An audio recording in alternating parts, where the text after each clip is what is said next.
Здравствуйте, меня слышно? Здравствуйте, слышно. Хорошо.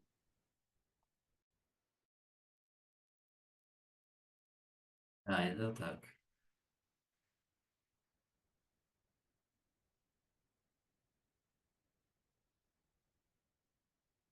Ой-ой-ой.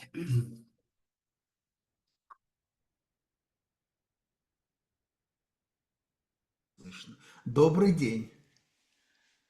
Да, добрый день. Добрый день. Вот докладчик подтвердил, что он придет, так что это самое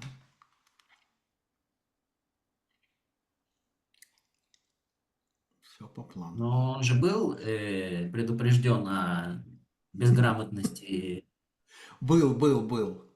Нет, но это самое. слушателей. Нет, конечно, это трудно, но он и сам математик по образованию, поэтому это самое, он, наверное, правильно оценивает.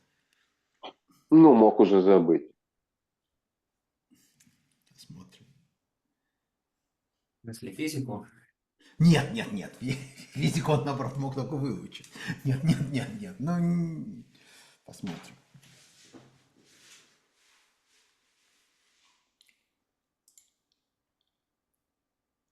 Bruno has come. Okay. So, are you here, Bruno? Oh, yeah. So, you are switched off.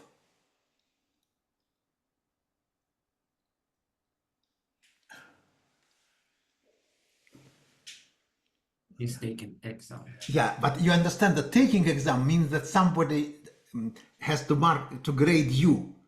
If you are an exam, perform an exam, it's on the other side. It's how it's called in English. Как по-английски будет, что я принимаю экзамен? Indeed, somehow taking, but taking is not correct word. I would say I'm given an exam. No? I'm not sure. No, you can, of course, you say something neutral like I am organizing an exam but giving, maybe. Ilya, you are here. Yes. Okay, so will you try to write on a board, or you share some slides or whatever? We have usually we have few minutes to arrange things. I have some slides. I will begin with some slides, and Okay. then at some point I will switch to handwriting, and then probably I will switch to slides again. Yeah. Okay, so then you can try to share your slides. So we check that everything is working.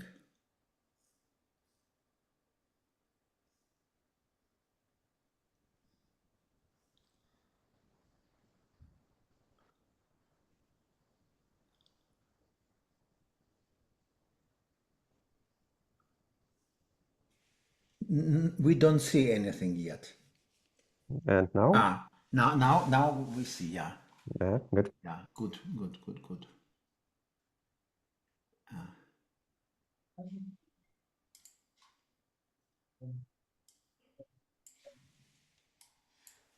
Okay, so today we have some kind of unusual talk because usually we expect that we will be presented with some theorems or with something mathematical, but now today we want to try to get some idea of what is happening when the word complexity appears in physics and how people understand it, how people work with it.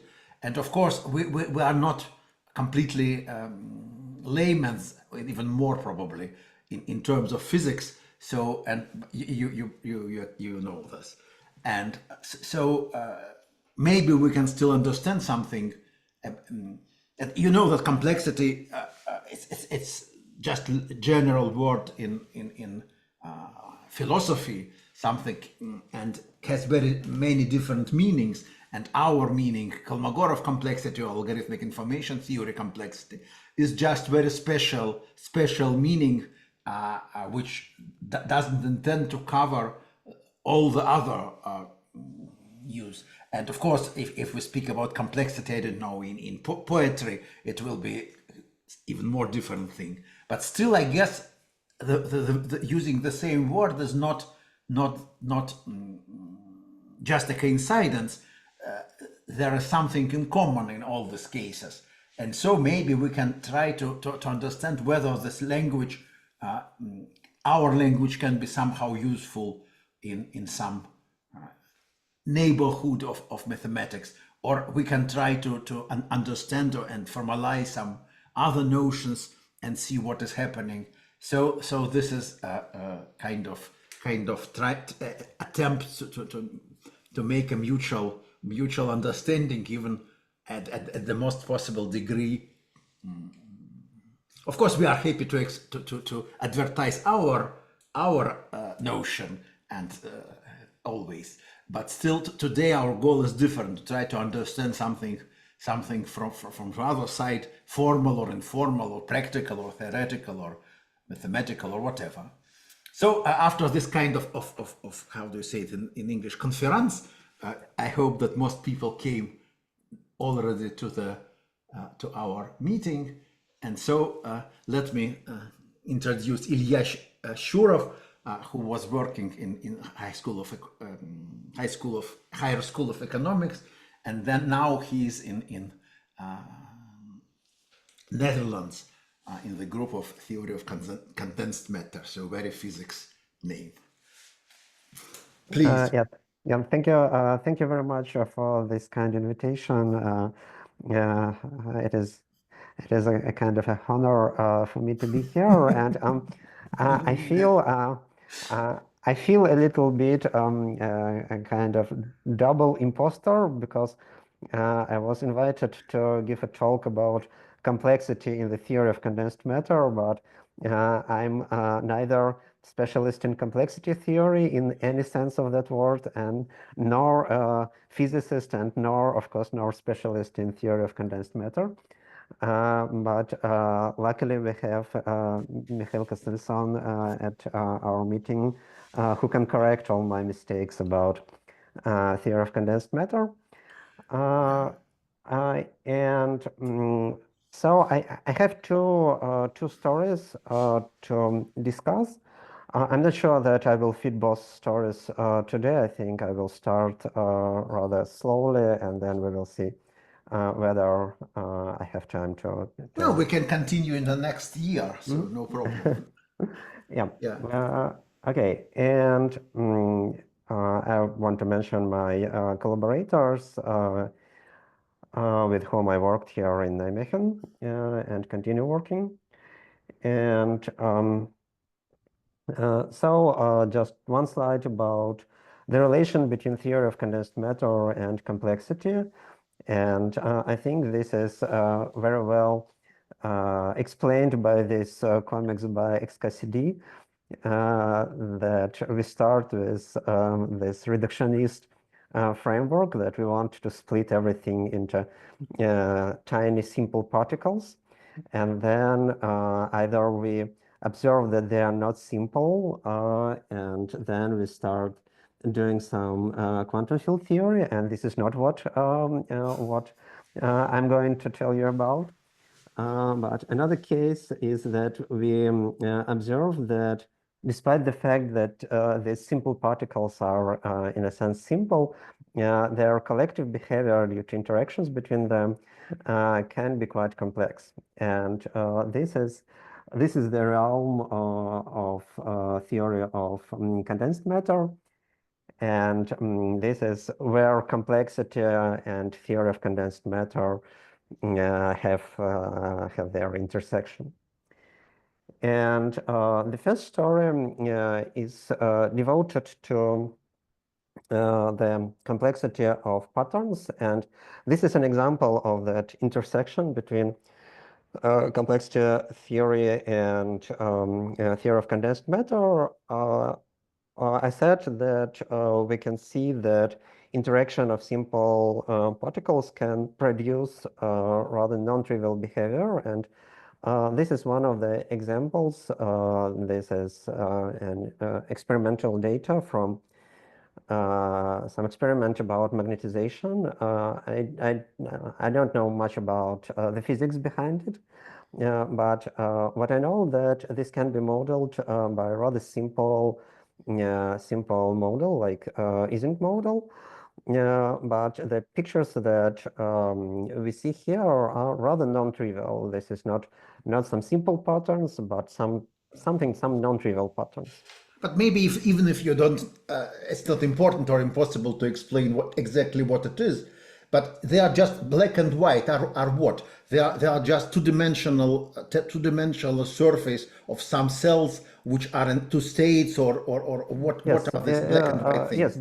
Basically, in a model we have a lattice, and for example, at each side of that lattice, we can have a particle that can be like spin up or spin down, and then shown as black and white. Yes, and they form black and white.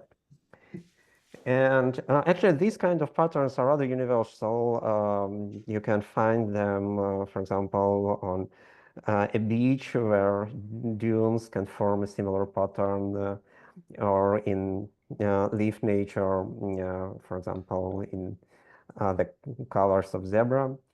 But anyway, what I just want to show here is that this is an example. This is why people from theory of condensed matter can be interested in things like complexity of some two-dimensional patterns. And Still, I'm very curious. But if I read that the A is non-magnetized state, but so why there is some clear vertical orientation? Why? What is this vertical direction? If it's just a random in other pieces, it will be different, or. Okay, maybe it will be fast. Sorry, if it's not important, just ignore this. But if you can say it in few words. Maybe I will say better because it is from Yeah. Okay, so it is a ferromagnetic film. So vertical and horizontal direction simply means film in one direction or in another direction. Vertical and horizontal is nothing about physics. It is really that you have a kind of film which can be along x-axis and along y-axis. As for black and white, magnetization can be either perpendicular to the plane of field up or perpendicular to the plane of field by down. And white means, as Ilya said, spins directed to us, and black directed to the opposite direction. And that's it. It is just two-dimensional distribution of magnetization, which measured by some experimental techniques, which probably we do not need to No. But it's just kind of strange for me that when you apply a magnetic field, it seems that things should be more organized, and they become. Okay. Without magnetic field, you have so-called easy axis anisotropy perpendicular to the field. So spins can be up and down, and they form more or less regular pattern. What happens if you apply magnetic field in plane? not perpendicular, but in plane. Then spins become canted, and then it is just experimental fact, but also as Ilya said, it can be explained by some model in the sense that you can do some kind of classical Monte Carlo simulations, which will give you a very similar picture. That this canted magnetization, it forms no more regular stripes, but kind of quasi two-dimensional random, quasi-random picture. This is just very typical experiment, and there are thousands or millions of pictures of this kind in different systems, and so on and so forth. Yeah. Thanks. Now more clear. Okay, sorry. Thank you. Thank you. So we begin with some story about complexity of patterns, of two-dimensional patterns. And basically, what we want to do at this point is to introduce some notion of complexity of two-dimensional pattern that will align with some intuitive understanding what patterns, what images are complex and what are not. And if we use a kind of information theory approach, or I don't know, Kolmogorov complexity approach, correct me if I'm wrong, then the most complex object, the most complex pattern is something like we see on the left part of that slide, something completely random. But of course, if we ask a person which image is more complex, this one or this one, I think that most of people will say that this thing is more complex, because we have some structure in it, we have something to attend, we have something to think about on the right picture, and we don't have any meaningful information, meaningful for us on the left picture.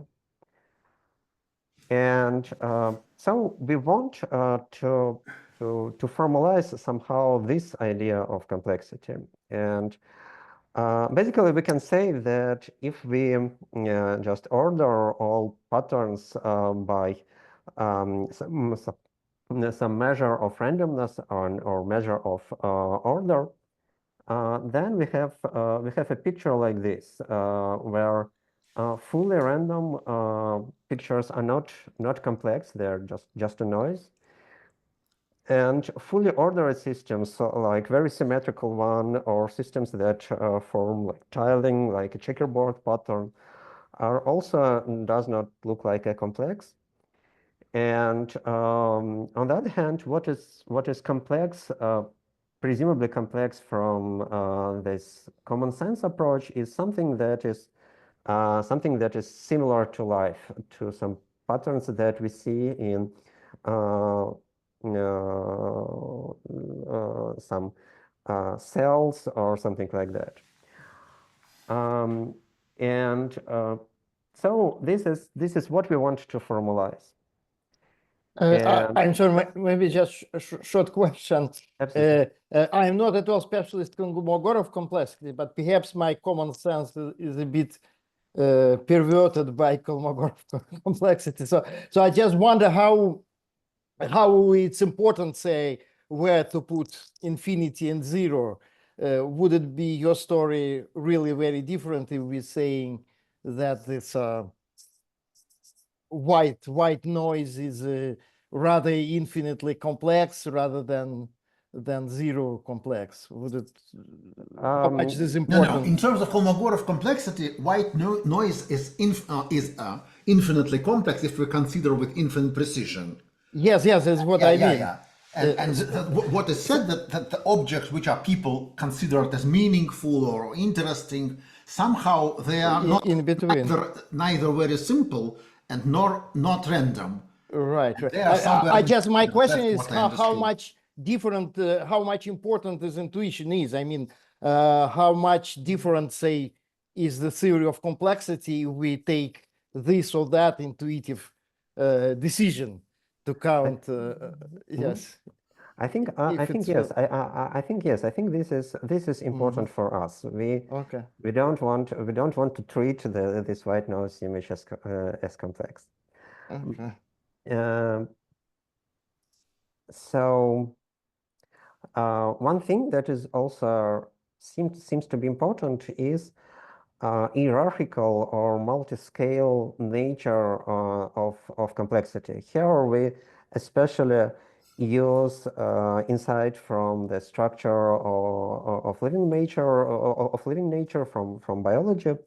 For example, if we compare these two pictures, and if we look at the left picture, this is fractal, this is Sierpinski triangle, and on one hand, this is probably more complex than, for example, just a gray square or just a full random noise. And we see that we have some structure at any scale here. But the problem is that it is not very complex for us also, because the structure at each scale is the same. So this image is self-similar, and there was attempt to somehow relate this idea of complexity with self-similarity, but what we notice is that if we look at something like a cell, we see completely different picture. We have again, like on the left picture, we see that we have some complexity at each scale, but also we see that these pictures at each scale are very much different. So we claim that the definition of complexity that we are interested in should somehow take into account this idea of hierarchy or idea of multi-scale organization of the patterns that we are interested in. Informally, we want to say something like that complexity is self-dissimilarity, not self-similarity. We say that fractals, like on the left, they are not complex, they are simple. And actually, I think you agree with that from point of view of Kolmogorov complexity, that they are indeed simple because they have simple description. You can write a very short program to generate this pattern, but we claim that they are also, in a sense, simpler, at least simpler than the living tissue. And so we want to use this informal definition of complexity as self-dissimilarity. And our current goal is to formalize this idea. And in fact, there is an attempt that was done in this paper, and it was introduced the notion of multi-scale structural complexity. And it uses some terminology from physics, specifically the notion of coarse graining. And on that picture on this slide, an example of this coarse graining is given. It is just a procedure that allows us to remove some details from some object. In this case, this is just a two-dimensional image. And the coarse graining procedure, it can be informally, it is any procedure that allows us to remove details. I think informally I can say something like that. But to somehow formalize it, we can consider this specific procedure when we just split this initial picture with some small tiles, and then we replace the content of each tile by the corresponding average color in this tile in the initial picture. So this is like a pixelization procedure Actually, it is possible to use different procedures. For example, Gaussian blur, or something, or some other procedures. But anyway, what is important is that we have some procedure that allows us to remove details, and we can make this. We can apply this procedure. We can make this procedure more severe. I mean that, for example, in this example, we can choose not this size of tile, but larger tile like this one, and we can coarse grain this picture even more and get only four large pixels, or we can coarse grain it finally with just one large pixel that is just an average of all the colors.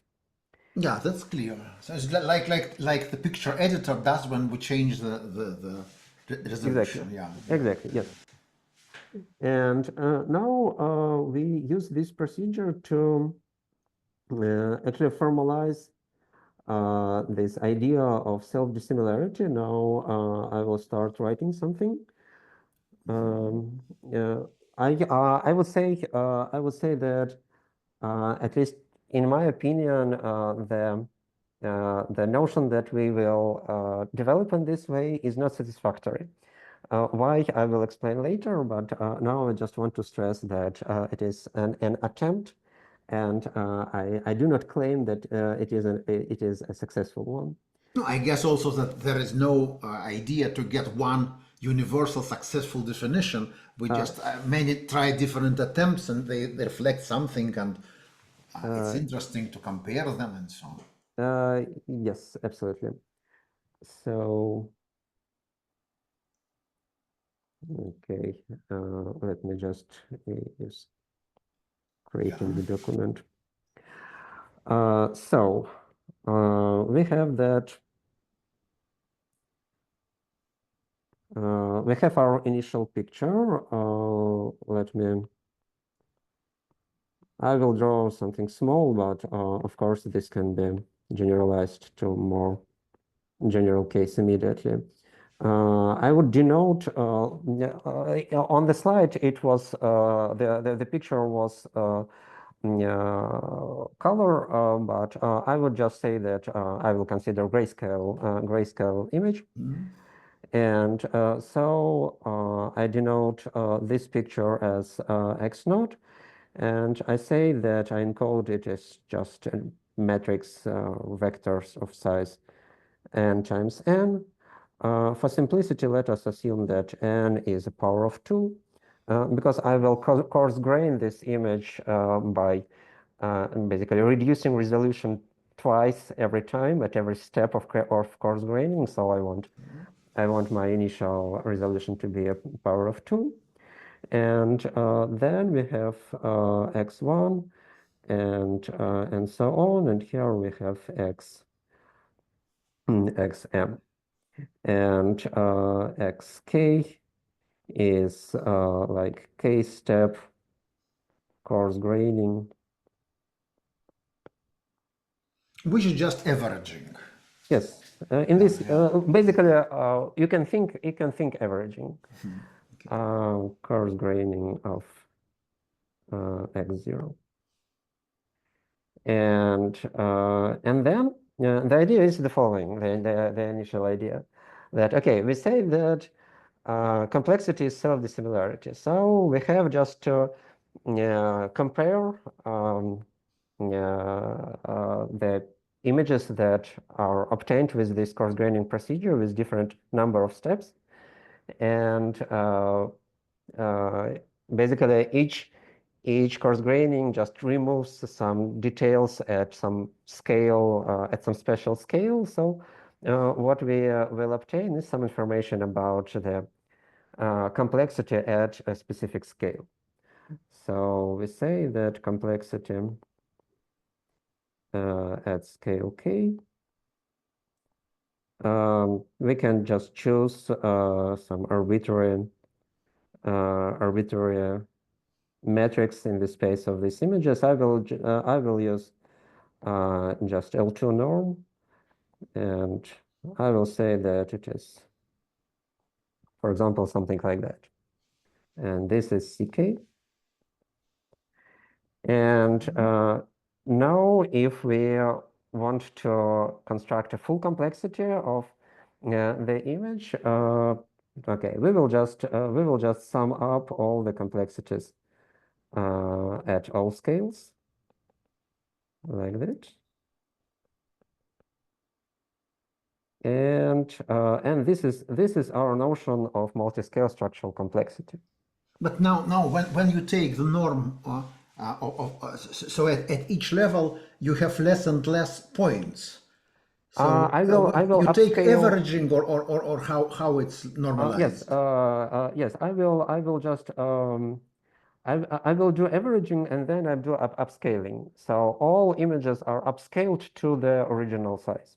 So x1 is also a matrix of big size, but it's constant on the sizes of Exactly. 2 times 2. Exactly. Yeah, Yes. yeah, I'm clear. Like this. Yeah. So this is basically if you want to like censor out something in image editor and do pixelization, this it does exactly this operation. And basically this was this definition of multi-scale structural complexity, but probably you already see that that there is a flaw in this definition, at least as it is defined here. Actually, I don't know. Basically, definition cannot be incorrect because it is a definition. But multi-scale structural complexity, this thing. But there is a problem with this definition. I would say that the problem is that it is not multi-scale, it is not structural, and it is not a complexity measure. Because basically this operation, when we do this coarse grain step, in fact, it is just it is just an orthogonal projection of our, for example, this space to some subspace in the original space. And so let me check that I understand correctly. So we have the space of all matrices, and we have a subspace which consists of matrices which are constant in squares 2 times 2 squares. Exactly. And there's an orthogonal subspace which consists of matrices which have some 0 in every square 2 times 2. Exactly. And so we project to the smaller space, and then to project an even smaller space, and so on. Exactly. And then we immediately see that this our multi-scale structural complexity is in fact just we can just remove this summation and just say that this is just this thing. So this is basically just this is sum of differences between each of the original pixel and the overall average. And so this is just I would say after multiplication by a constant, I think n squares times just the variance of our initial image. So this is basically a measure of contrast of our initial image, if we take it for granted. Yeah, but still, maybe the interesting question is which terms in the sum are big and which terms are small. Yes, exactly. This is in fact what makes this construction not absolutely trivial. I would say that okay, this number is more or less trivial, but the distribution of this complexity by these levels by CK can be interesting. For example, if we return to our original example with this magnetic one. Yes, just a second. This is not. It was on the very beginning. Yeah, it is scrolled down somehow. I don't know why. Now we see this only the slides with named results. I don't know. Yeah. I see. What is the problem? I will scroll Yeah, back. here. Here, or I would say this one. For example, here, if we look at something like this noise, we see that if we have k here and ck here, that this noisy picture, when I start coarse graining, when I start just averaging these large pixels, they very quickly they will just make something that looks like just a gray image, and after that it will not change. So our complexity will our like complexity profile, we call it, will look like this picture. And if we, for example, just by our decision say that we are not interested in this part of this profile, we are not interested in very small details, then of course we can say that this picture is not complex, because its complexity like its complexity is contained only in that small details that we just ignore, and the rest thing is simple. In other words, you can say that after an average, few steps of averaging, we just had a very uniform picture. Exactly. So basically, again, why I'm personally not very much satisfied with this approach is that basically we don't have anything very much multi-scale, because all that we can say with this kind of pictures and this kind of logic is that we can apply a kind of, I would say, high pass or low pass or band pass filter to our image. For example, we can, like in this case, we can remove small details. This is like low pass filter. And then what we measure, again, with this idea of multi-scale structural complexity is just a variance of what remains after that filter. Yeah, maybe one should explain for mathematicians that low pass means that you just, like when you hear the audio recordings, you can make the treble, the high part of the spectrum, you can decrease. This is called low pass filter, and what you hear will kind of very only low frequencies. So sorry, I just think how it works in case of fractal. So it's should be just constant zero, right? But only in case if your step of coarse graining corresponds to how it's called, the appropriate factor in fractal. Because if you make it different, it will give you different result, right? No, in fractal we have some kind of non-trivial structure after all steps of averaging. Just we will see gray triangles instead of triangle starting from some level, more or less. No, but that depends on step, because then you doubled, right? So you but yeah. If you choose different scale, result will be different. And for fractal, for example, here for Sierpinski carpet, we should take 1/3, right? No, it's still doubled here. So the gray triangle is twice. It's doubled, right. Okay, no, if you have the step is not a power of 2, and of course this is a kind of there can kind of a boundary effects here, for sure. Yeah. Yes, in fact, to avoid these boundary effects, we can use, for example, not this pixelization procedure, but something like Gaussian blur. Yeah, but anyway, actually, the comment about how it works with fractals, I would say that it does not work as planned, because as I said, we want these fractals to be low complexity things, but with that approach, they are not very much low complexity. And in fact,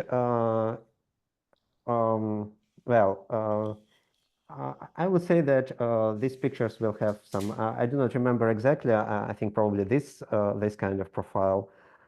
Yeah, but anyway, we do not see that this definition, at least without additional ad hoc tricks. I would say that this definition does not really differs from the idea of combination of some bandpass filters or some other filters in frequency domain that allows us to take into account these ideas of spatial multiscaleness. And finally, after we apply this filtering, then we can just calculate the variance of what we obtain as the result, and this is our complexity. Nevertheless, it is really interesting that even with, I would say that it was rather long way to introduce a notion that, in a sense, rather simple from mathematical point of view. But it is interesting to and important to mention that even that simple definition, when we sometimes when we tweak it enough for a specific problem, that it can give interesting results. For example, in I do not have it on a slide, but yeah, in that paper there are several examples when this notion of multiscale structural complexity, that is in a sense variance, is applied to various physical systems, and again sometimes after some tweaks, for example after removing of some levels, that is equivalent to applying some high pass or low pass filters, that it works, for example, to detect some phase transitions in physical systems, or just distinguish between simple and complex systems when simplicity and complexity is defined from some other considerations. But mathematically, this is something very very simple, I would say.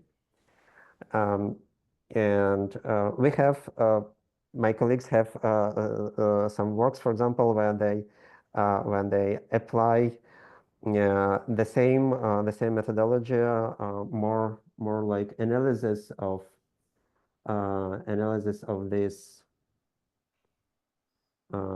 these pictures, of these complexity profiles, to for example, to a problem where we want to specifically construct a complexity measure that aligns with the human perception of complexity. Yeah, since we are on this slide, maybe you can say what will happen if we apply this technique to the Vermeer picture. It will have maximum somewhere, or what will? Yes. I think we will have something like that. Probably. Okay, there are some small details, so probably something like that. Basically, the more small details we have, the larger we have complexity here, and the more different large parts we have, like this clouds and this city, the more we have, the more complexity we have here.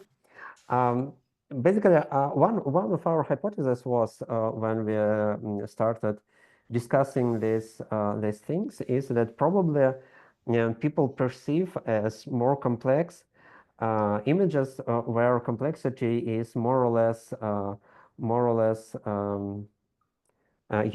uniformly distributed over different levels. It does not looks like exactly that, But what my colleagues found pretty as expected is that if we are interested in which levels are more informative to the how people assess the complexity of the picture, then these middle levels are more informative. Again, I think that this is more or less as expected because we are just ignore very small noise or very small details that we cannot distinguish from noise, or we ignore some differences in this large scale part. And if a sound engineers know that if you want to make the speech understandable, you should cut more or less the low part and the high part starting from some point, and then you can get still the most comprehensible things. Yes, I think this is very much aligned with the results that was obtained with this method. One thing that I probably want to mention here more mathematical thing is that basically what we have here, what we have at these pictures is what is called energy spectra for different kinds of analogs of Fourier transform. For example, if we can use as a coarse graining procedure, we can literally use just the procedure when we do the Fourier transform, and then we just remove some highest frequencies and do backward Fourier transform. This is exactly what is known as low pass filter. And in this case, this picture about the complexity profile will be exactly equivalent to what is known in signal processing as energy spectra. When we have on horizontal axis we have frequency, and on vertical axis we have energy of that frequency. And energy of a frequency is just a square of the corresponding Fourier coefficient. And in this case, these multi-scale complexity profiles just correspond to this energy spectrum. If we perform our initial procedure like averaging, actually this one, then we will get a similar construction, but instead of taking Fourier transform, we will take wavelet transform. Basically, if we just doing wavelet transform with Haar wavelets as our basis elements, and then group these Haar wavelets by their special scale. Should I recall what Haar wavelets are? No, maybe if you need this, you should definitely, because no, not much. No, we don't know it, but I don't know it. I don't know. Maybe okay. I don't know, Okay. I can recall it. Just a minute. Basically, I can just say that two-dimensional Haar wavelets are functions, or in this case, patterns that looks like this. Here is 0, and here is, for example, here is 1, here is -1. And then I can, okay, I have this one, I have this one, and I have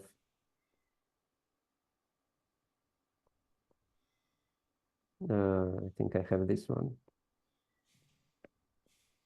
And these are three Haar wavelets, And then I can do the following thing. I can take this patch, and one thing that I can do is to move it to other positions on this larger square, or I can scale it and obtain a wavelet of larger size. So it will be like this.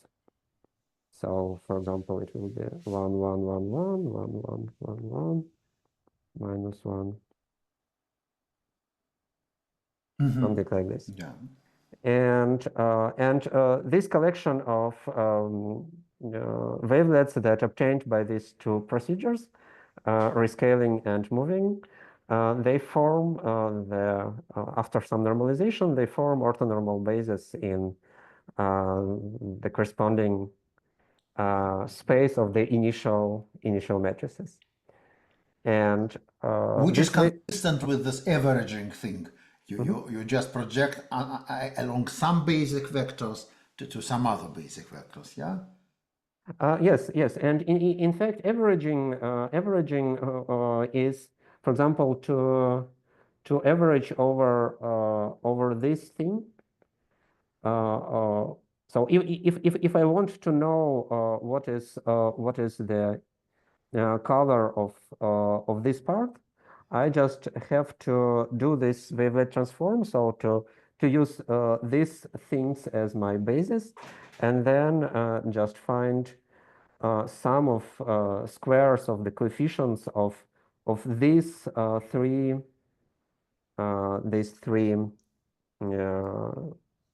So the blue things are responsible for the lowest level variations, and the next one is constant. So we have in a four-dimensional space we have one average vector and three vectors orthogonal to it. Yeah. Yes, exactly. Clear. Exactly. Yeah. And then we just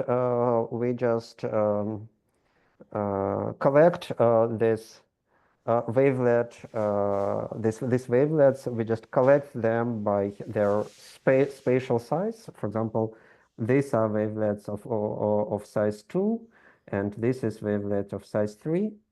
And then and then again, if I just draw my picture of this multidimensional profile is just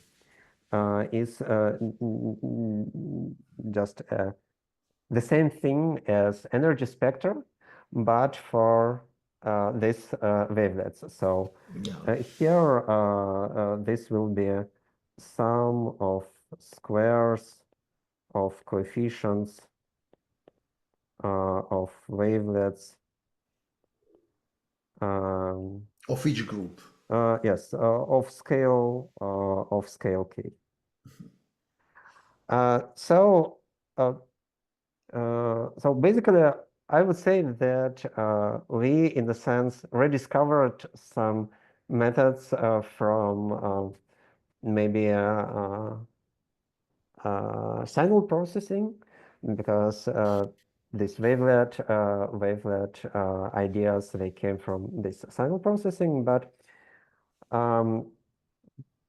the problem is that okay, on one hand, this is not bad, but I would say that our initial goals that can be summarized by that picture, that they are not fulfilled by the definition that we are discussing now. At least unless we, okay, for example, we can say that if we just remove everything that is related to small elements,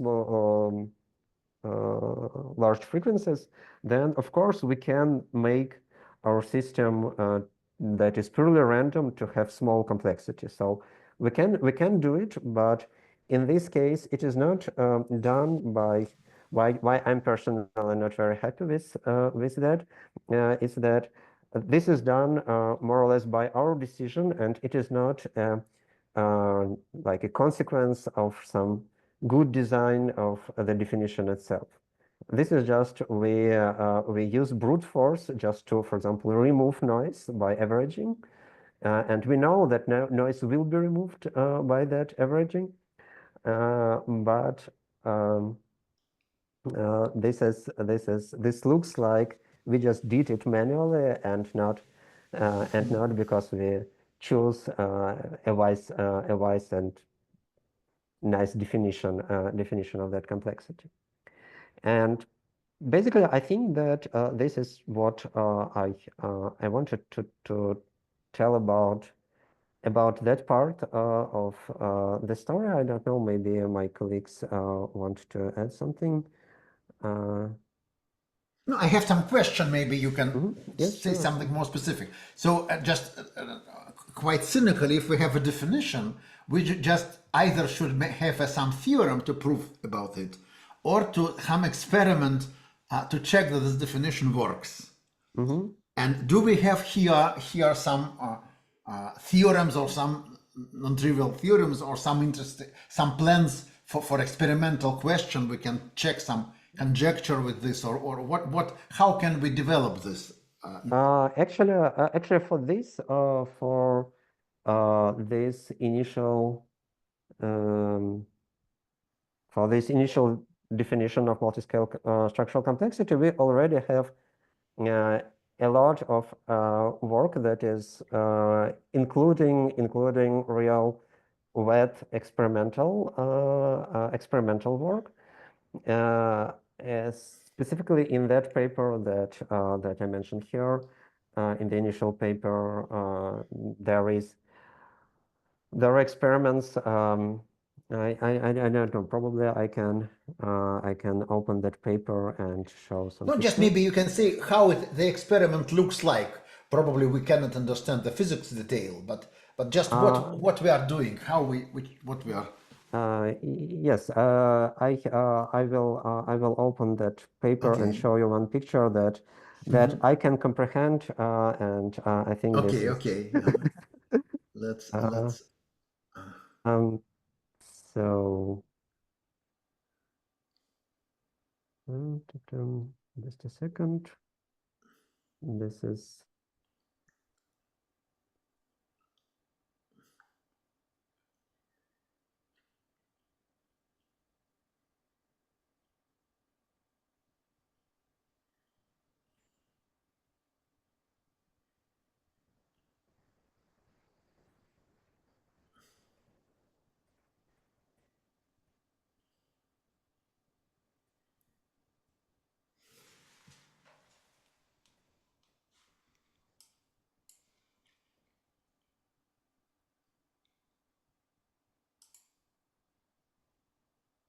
No, if it doesn't, it's difficult. Just Just we can look. I will. Yeah. I will find. I have a picture. Just a second. I will share.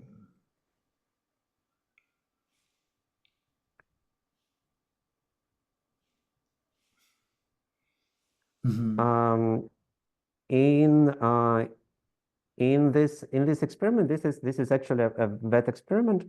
This is not a simulation, and here there is a process of dissolving of some drop in a water, and the idea that actually resembles what we are interested in is that, okay, from one point of view, from just purely point of view of entropy, we understand that entropy can only increase in this process. But on the other hand, if we find the complexity, in this case, it is just a variance, in fact, of these images, then we see that this complexity increases until some point. I think this is until point this 4, and then it starts decreasing. This is this is interesting from physical point of view, in my opinion. No, but from mathematical point of view, it is very simple because, okay, basically the interesting phenomenon here is that there is a discrepancy between these images and real physical system. In real physical system, entropy will increase monotonically. And in these images, we see that at some point here, when we are at the last images, we see that everything is uniformly green. And if we see at the image, its entropy is small. But if we think about the underlying physical system, it is large. But the image, because it has only limited resolution, in fact, with this process of obtaining of these images, we just do, in a sense, we do this low-pass filter that I mentioned previously. We ignore that part of entropy that is just contained in that very high-grained noise. Okay, let me ask more specific question about this picture. So there is a moment when this complexity measured as defined is maximal. So does it have some specific meaning? Or for example, if we make the pictures with twice more resolutions with better camera, we will have the same moment or it will shift in a different place. So does it have some physical meaning, or it is just depends on what resolution we use for our pictures? Of that, it's on 0.4 clear. Yes, but if we take 0.4, twice more resolution camera, we will get it in different point or still in 0.4. I think we will. Yeah, that's a good question. I think we will get it at the same. Yes, I think we will get it at the same moment. Yes. At the same moment, but if it happens at the same moment, maybe there is a kind of I don't know. I guess it's not phase transition, but something which can have some meaning in terms of the system, explained in some other way. The special moment, does it happen? I don't know. Something becomes maximal. I don't know. Honestly, I don't know. Maybe my colleagues can answer. No, but okay, we at least we understand the kind of experiment which can be done yes, with this notion. yes. In fact, in that paper, there are several examples with indeed phase transitions. For example, this one. I think this is yes. This is just 2D Ising model, and again, I think here again it was taken. We removed some highest frequencies, and that's why in this case we have some transition. We have phase transition here. And at this phase transition, there's complexity, which is basically again the variance of that image, but with removed noise, with coarse-grained version of that image. It is maximal. It is physically interesting, and in this case, indeed, this idea of measuring of complexity in this way allows us to detect phase transition. So the red points are variance without making them smooth. And the blue one is the variance if we delete higher frequencies. Yes.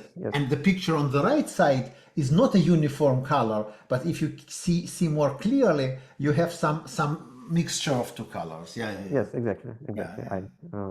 Thanks. That's clear.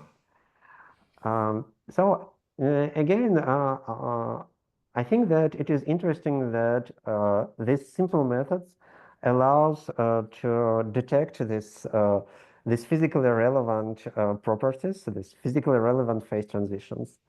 Yeah, that's probably a kind of positive result about that part. Okay, so now you have some other part you want to switch. May we ask questions before we go further, or Absolutely, we sure, postpone absolutely. questions till the end? What are the No, rules? just of course we are here to do this. Maybe you could show your slide, page 7 or page 8 in any of this. Yes, 1 second.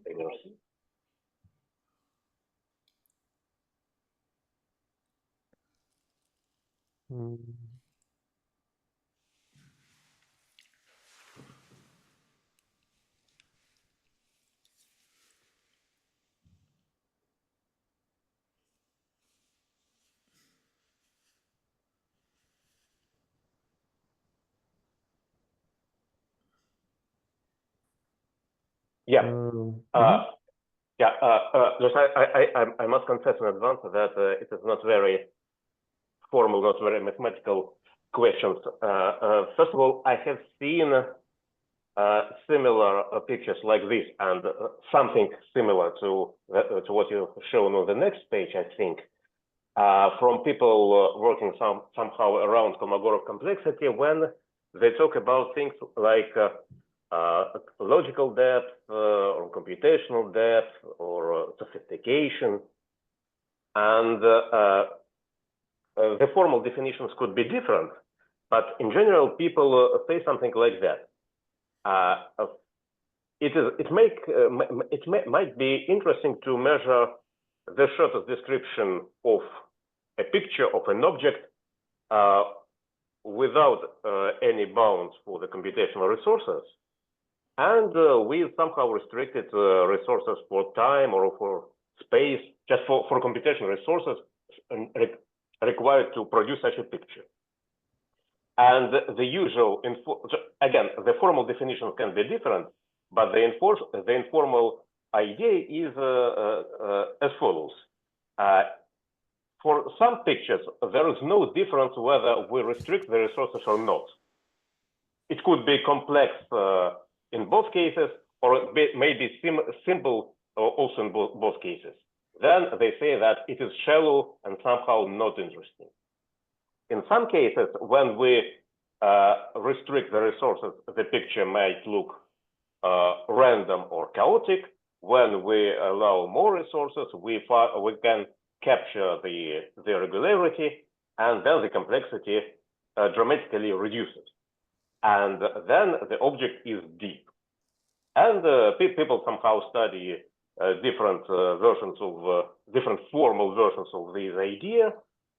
Sometimes they find applications of this idea, and in some sense it looks similar to what you're doing, but you're not comparing complexity of a picture with restricted resources and with unlimited resources. You rather compare complexity of the original picture and of an approximation of a picture. This is how I understand your story. And now, an informal, maybe a meaningless question. What you're doing? It is the same kind of computational depth, but from the other point of view, somehow in another language, or it's a completely different story? For this part, I don't know. We can say that we can think about this process of coarse graining. Basically, if we start moving from right to the left, we can think about like a reconstruction of picture from something simple, just by adding more and more information, reconstructing this picture more and more with more and more precision. And in this sense, probably it can be some. I'm not sure that formally but informally put into the framework that you told about. But what I can say is that we are very much very much interested in the approach that you are measured, and if you can give us some references or just the keywords, we will be very grateful. No, there are several experts in our seminar. There is Vereshchagin, I don't know whether he's today here or not, and also there is Bruno Bauens, who worked in this. Bauens left us. So instead of Bauens, I can say that the first names that come to my mind are Bennett and Fortnow. These are names. The key words are computational depth or logical depth. But anyway, something plus depth. Are there any like methods that can be applied to some specific objects, specific pictures, or? No, they are still highly theoretical. I don't remember any paper from this field where people study geometric objects of any kind of specific type of object. Usually they rather assume that the object where they measure complexity of depth is just a sequence of bits or without any structure. So perhaps your case is specific because you assume some geometric structure on the object. Maybe this is the main difference. No, actually, there is other important thing, that there are some kind of dichotomy. People sometimes study the lossless compression, and also there are some experiments by Vitani group, I think, with lossy compression.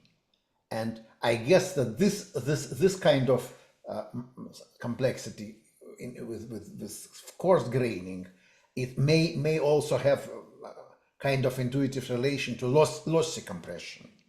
Yes. But no, this is computational depth. It's a very interesting thing, but we will be happy to advertise it in any details, in more details that you ever want.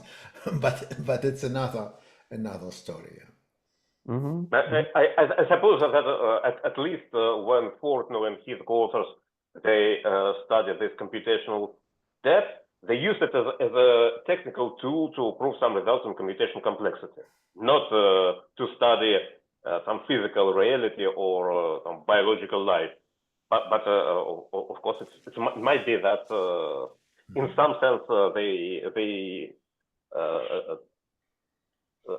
they study the same object or the same kind of phenomenon, but from completely different point of views. Yeah. Thank you. This is really very interesting, because actually what of course Kolmogorov complexity motivated all I would say all thoughts about different complexity, different definitions of complexity. Like we usually start with something thinking about Kolmogorov complexity, descriptional length, something like that, and then we are trying to find some methods that can be directly applied to like to specific pictures or to physical systems or something like that. I think that second part of my talk maybe would be even more related to this computational depth theory. This is just my intuition, but I'm not sure that we have time to. We can start at least, and then see how it works. Yes, we can. Whether we can continue other time or we'll read some paper or whatever. Okay, yes, we can. But don't feel that you are in a hurry. If we just decide at some point that we should postpone something, that's okay. Okay, good. Then I think.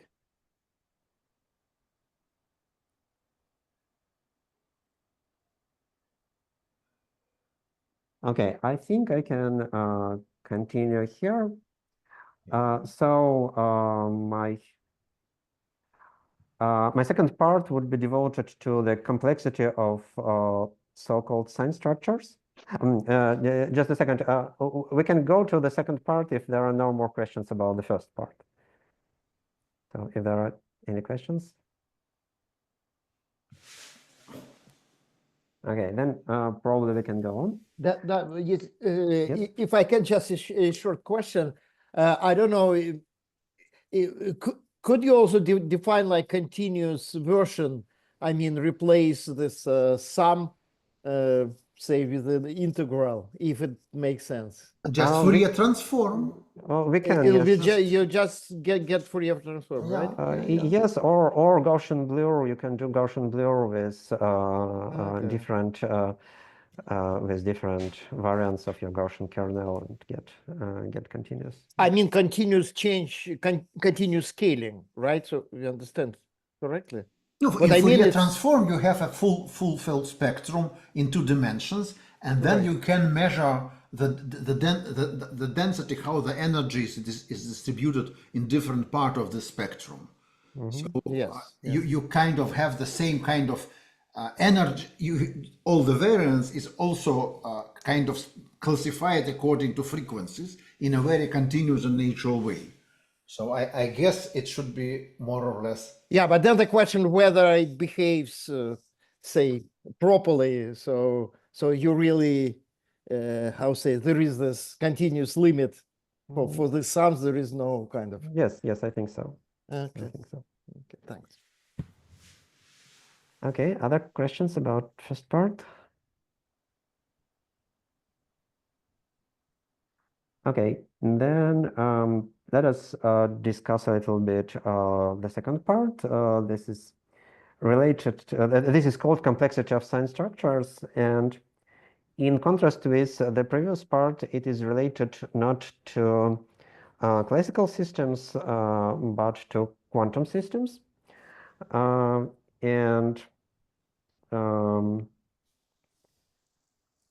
Okay, I will begin again with the definition of the playground that we are interested in. These are spin systems. And as was shown on one of the first slides and explained by Michael Kostelsson, in spin systems, we have something like a lattice. And for example, in this case, it is very simple lattice. It is just a chain. And at each lattice, we have a particle. In our case, this particle can be in either of 2 states. It can be either spin up or spin down.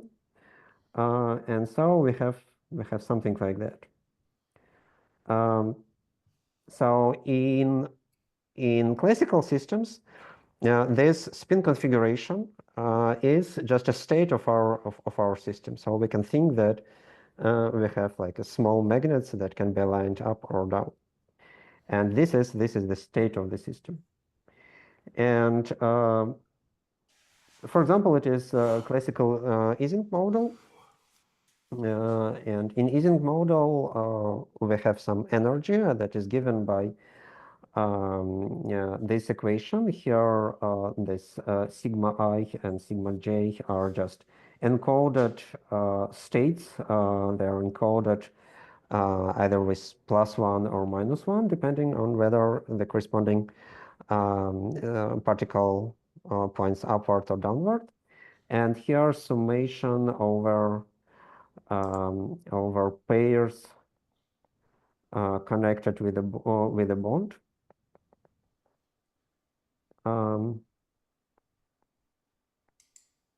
And basically for this, we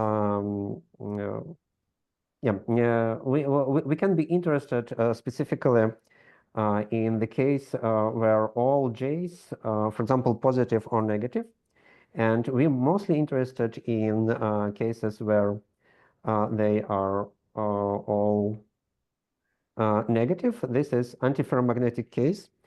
it means that if we are interested in the ground state, so this is, we want to minimize this energy, then if all these coefficient j's are negative, then it means basically that if two particles are connected with bonds, then they want to be anti-aligned. They want to be like that.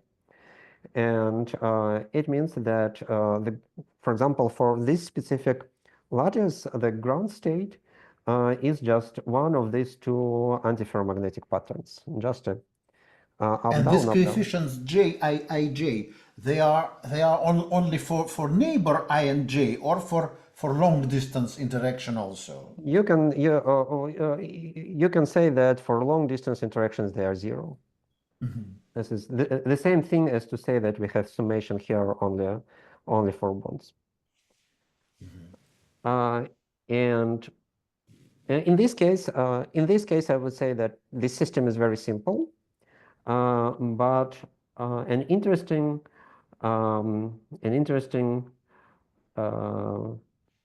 generalization or just other version of a lattice, still very simple, still linear.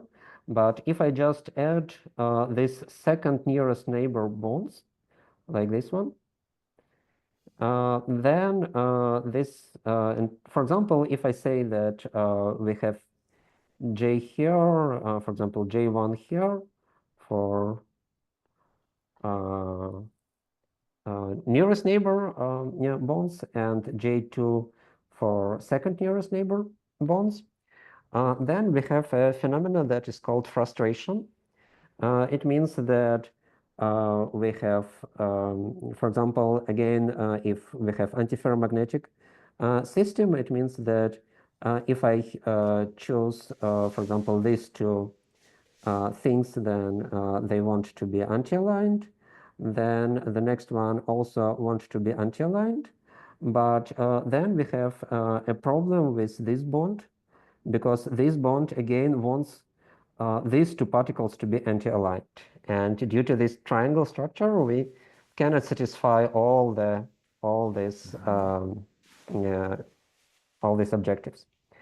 And this is called, this phenomena is called a frustration. And one of the idea that I was really impressed by is the idea that frustrations are the source of complexity. This is what I think this is the first thing that I learned when I came to a group of Mikhailovich-Konstantin. And I really enjoyed this, because this idea of frustration that basically says that at different, for example, here at different scales, we have contradicting forces and they are compete with each other. For example, we have some optimization objectives that works on the scale of days, and we have optimization objectives that works on the larger scales like years, and they can contradict to each other. I thought about it a long time ago, very informally, but now I learned that this is called frustration, and I think this is really interesting from like philosophical point of view. And this is excuse me, a question. I do not require a mathematical definition, but just tell me, just give me one bit of information. Do you have a formal definition of frustration or not? Or is it a formal notion, or yes? I personally do not have a formal definition. Probably Mikhailovich. Yeah, I mean, frustration is a physical system. Is the following. Actually, there is even a simpler example that Ilya is talking about. Suppose you have triangular lattice, right? Suppose you have interaction only between nearest neighbors, and it is built in such a way that neighboring spin should be anti-parallel. Then whatever you would do with two spins, the set spin will not have an option to satisfy all bonds, right? I mean, then it means, suppose you have something to minimize. In physics, it is just energy. But I do not want to go in this direction, but you think about machine learning when you optimize some loss function, or you can, anyway, you solve some optimization problem. And something what you want to optimize is represented as a sum over some pairs or triangles or quadruples, whatever, something local. Then it's also not very formal definition, but the idea is the following. Suppose you find some configuration of spins such that it gives you global minimum, but if you cut any small piece of this system, it will give local minimum as well. Yeah. Then the system is not frustrated. And definition of frustration is that when you have results of local optimization in contradiction with the result of global optimization. So, for instance, if you solve local optimization, if you optimize, for instance, energy of relatively small pieces, and then when we put all pieces together, and it turns out that the result does not correspond to the minimum of global energy. This is called frustration. Thank you. Yep. What I understood from all this, so there are two things. So first, there is no obvious ground state. Like if everything wants to be in the same direction, we have an obvious ground state, and this is one thing when there's no frustration. Another thing which is probably different, that if we take different terms in the energy, then adding terms of different scale somehow contradict each other and move in different directions. Exactly. So it simply means that if you deal with optimization problem, you cannot solve this optimization problem step by step. So you cut some piece of system 10 by 10, right? Then you solve optimization problem for this system 10 by 10. Then you do the same for another system 10 by 10, another, blah, blah, blah. If then you find, you build your global solution just by summation of all these local solutions, and if it will be the global solution, the system is not frustrated. For instance, ferromagnetic system, all spins should be parallel. They all should be up, right? Mm-hmm. Then, of course, if you put locally them up, and then when you unify this local solution, you will have global solutions that they are all up, right? Or simple antiferromagnetic, neighboring spins should be anti-parallel. But suppose you are doing it not on triangular lattice, but on square lattice. Yeah, then there is a clear Up, global... down for each spin, and you put them together, you still find ground state. But if you do the same on triangular lattice, it turns out that there is no such local solution which gives you, which can be considered also as a part of optimized global solution. This we call frustration, contradiction between the results of local and global optimization. Yeah. But do I understand correctly that physically, so nothing happens? So this frustrated state is somehow theoretical, which does not really possible physically. No. How is it? They are possible physically.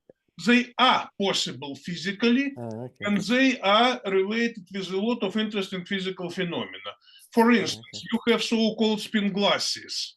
It is a very typical part of spin orientation, which have dramatically different properties from all conventional, and so on and so forth. A few years ago, it was Nobel Prize for Giorgio Parisi, who actually studied the spin glass state mathematically. And actually, yeah, it is very, very important, very important property of many physical systems. And I think some other examples Ilya will be talking about. Okay, let's move. Thank you very much. So it was so what All was discussed classical. here? Yes, it is all classical. And now we switch to quantum systems, and it means that now our state is not just a spin configuration, but a linear combination of spin configurations with some complex coefficients in general. And in other words, it means that our state space is just 2 to the power n dimensional Hilbert space, and our basis vectors are these like pure spin configurations, or they called product states. And the one of important thing here is that it is 2 to the power n. So it means that if we consider just like 50 systems, 50 particle systems, it is already enormously large Hilbert space. And then the physical properties of our systems are given by Hamiltonian. It is basically what we have to know for the purpose of this talk is that Hamiltonian is extremely large, specifically 2 to the power n by 2 to the power n matrix. And it is somehow constructed from the lattice. So it depends on the lattice. And I'm not sure that I want to give details about the definition, how it is constructed, at least unless people are very much interested in that part. No, that's not much hope we can understand, but maybe you can send just one bit. So if this is a matrix, does the columns and rows of this matrix correspond to this basis which you mentioned previously? Yes, exactly, Yes, exactly. yeah, Yes, okay. it is an operator that it is an Hermitian operator that that maps this Hilbert space to itself. Mm-hmm. Exactly. And computationally, we just encode it as a matrix in this basis, but in fact, and it will be important at some point, we can consider the same Hamiltonian, but in different bases, and it will be given, of course, by different metrics. Okay, and previously our energy was given just by that simple equation. Now energy is given as a quantum observable. Actually, this is, if we think about this Hamiltonian as a quantum observable and find its value for specific wave function, then basically we have this thing. I use here some physical bracket notation. I just want to say that this thing is just the same thing as psi, and this thing is Hermitian transpose of psi. And so here I just have my matrix psi, and I multiply, have my matrix H, and I multiply it by psi here, and by psi Hermitian transpose from the left.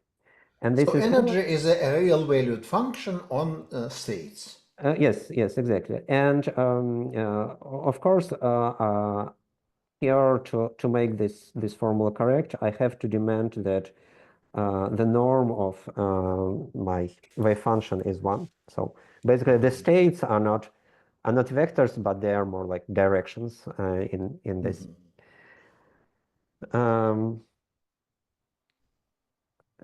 In this space. And again, as previously, we are interested in the ground state. And this ground state is just a minimizer of this energy. Or it is the same to say that it is eigenstate, eigenvector of H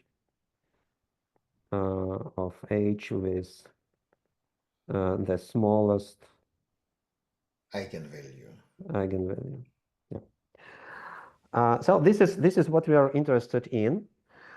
In fact, from mathematical, it is a simple problem. Okay, this is, you have a matrix, you need to find an eigenvector. You just use like you did on the exercises at the first course of the university and linear algebra, and you have a solution. The problem is that your matrix is incredibly large, and it means that even if you have a supercomputer, you cannot do this explicitly. Even, for example, if you have a system of, I would say, 50 spins already, no supercomputer can solve this problem. I think 48 spins is current state of the art. So we have to introduce some other methods to solve this problem. Specifically, one natural idea is to somehow solve this problem as optimization problem by parameterizing this wave function in some way. So if we have a lot of particles, like 50 particles or more, we cannot even store one wave function in the memory of computer, even of a supercomputer. We have to just store some short description that allows us to reconstruct parts of this wave function, and then there are methods that allow us to approximately solve this problem by minimizing the energy. But today I will discuss only the systems that are relatively small, like 24 spins. And these systems can be solved explicitly. And we will do that because we want to, basically, we want to obtain the real solutions and study their properties. Our hope is that our methods that we develop at this stage will help us in future to solve larger systems where explicit methods will not work. Okay, maybe it's now time to indeed consider this as advertisement for the next talk. Maybe you can just imagine you have 15 minutes to explain what you will be doing, and then we will, because definitely there is a lot of questions. For example, you started with this model of Ising model with the energy, and then you switch to something general, but still we have some version of Ising model in this case, or how it's related. So there are many questions, but maybe you just should explain in general what you are doing and how it's related to complexity, which we don't see yet. And then we can make a next talk some point next. Yes, exactly. So the idea is the following. First, I would say that even if we fix n, despite the fact that n is fixed, we can have systems of different, I would say, computational complexity. I mean that some systems can be solved easily with that approximate methods that I was talking about. And some systems are complex. It means that they are difficult to analyze with that methods. So you speak about complexity not of a state, but of a matrix. Of a system, yes, of a matrix. Yes. And at the same time, I will fix n. There are simple and complex systems. And so one of the questions that we are interested in is what makes complex systems complex? Why they cannot be solved as easy as the systems of the same size? And second thing is that we believe that this complexity of that system is somehow related to the complexity of the ground states. And specifically, if we think about this ground state, okay, initially it is again just a vector in that with complex coefficients. But if, for example, we limit ourselves only to real valued Hamiltonians, then of course their ground state also real. And then these ground states, basically they have amplitudes, and in this case, if they are real, we have amplitudes and we have signs.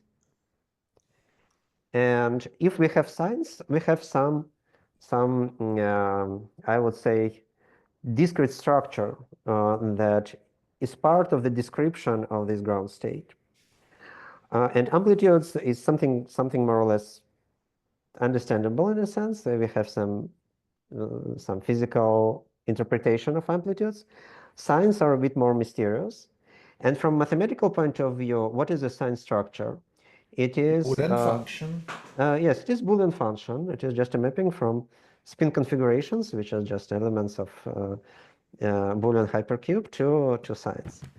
And then we will apply methods of analysis of Boolean functions, Boolean Fourier analysis, to study complexity of these sign structures. We have some hints that probably what makes our systems complex is somehow related to the complexity of these sign structures. And we study this complexity of sign structures with methods from discrete mathematics and from that Boolean Fourier analysis. And we find that we get a result that are physically relevant, and that they suggest that probably our complex system may be not so complex that we expected them to be. And this is end of my advertisement. Yeah, and this Boolean function, imagine it is somehow just physically visible, or it's just a pure theoretical object.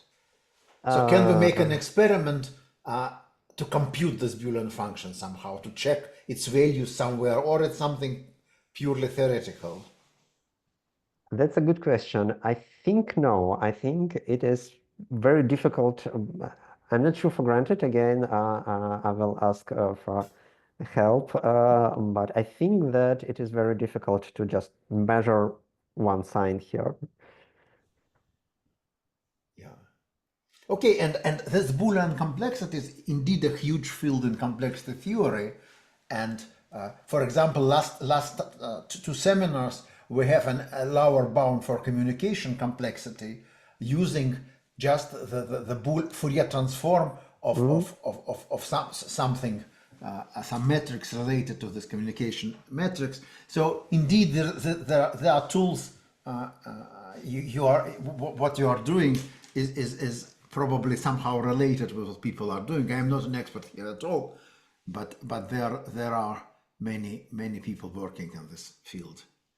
Yeah, and actually. Sasha should be more careful on this advertisement. There are many smart people working in Boolean complexity, but the conclusion today, I think, is that basically there are only extremely weak lower bounds for Boolean complexity. People don't know how to prove that some Boolean functions are complex. It's a huge open problem. Sorry? Circuit complexity, you mean? Circuit complexity, formula complexity, any kind of computational model which is... Yeah, but they still make some Boolean analysis, Fourier analysis for Boolean function. It doesn't help to estimate their complexity, but still it's useful for something. Yeah, there are very sophisticated tools that are useful sometimes to prove some relatively weak results. Yeah. No, the Boolean complexity is completely another story from Kolmogorov complexity. It's something also very mysterious, but much more mysterious actually. But it's not necessary. The word complexity has many probably not unrelated meaning also. Okay, so this is kind of very sounds very interesting, but not very understandable for now. So I don't know at what extent we can hope to understand this quantum mechanical Hamiltonian things and so on. But still we can try a bit next time. You don't need to understand anything about quantum Hamiltonians to understand the next talk. Yeah, but still to understand why we are doing things like this, it's interesting. So for example, the most so I guess for this Ising model or this Ising model with frustration with longer distance, it also has some quantum version. Exactly. And it would be interesting to understand what does it mean, how the properties which we can understand for classical model, how they are translated to quantum things and so on. Mm-hmm. Yeah, exactly. Yeah, so it's kind of, I guess I should say that you are now, it's kind of popularization. So I don't think that we can say anything useful for you, but what you say could be very interesting to us.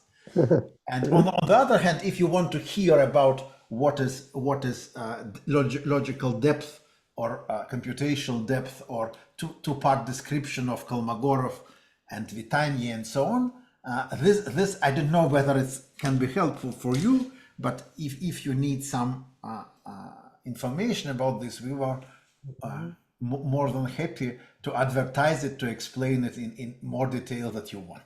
Yes, I think we are very much interested. If it at some point desirable, we can do it easily. Absolutely, yes. Yeah.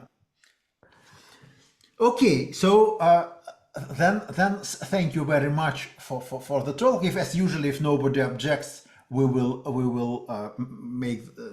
put the recording on YouTube as we do it usually, if there is no problems with anything.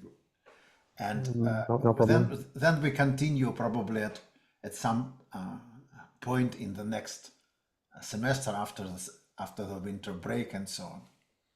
Mm-hmm.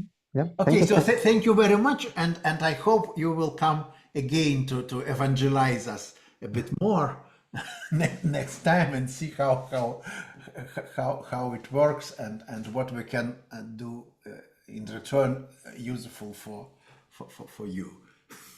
Yeah, thank you so much for your attention. Yeah. Okay. Interesting questions and comments. Yeah, if there are thank you.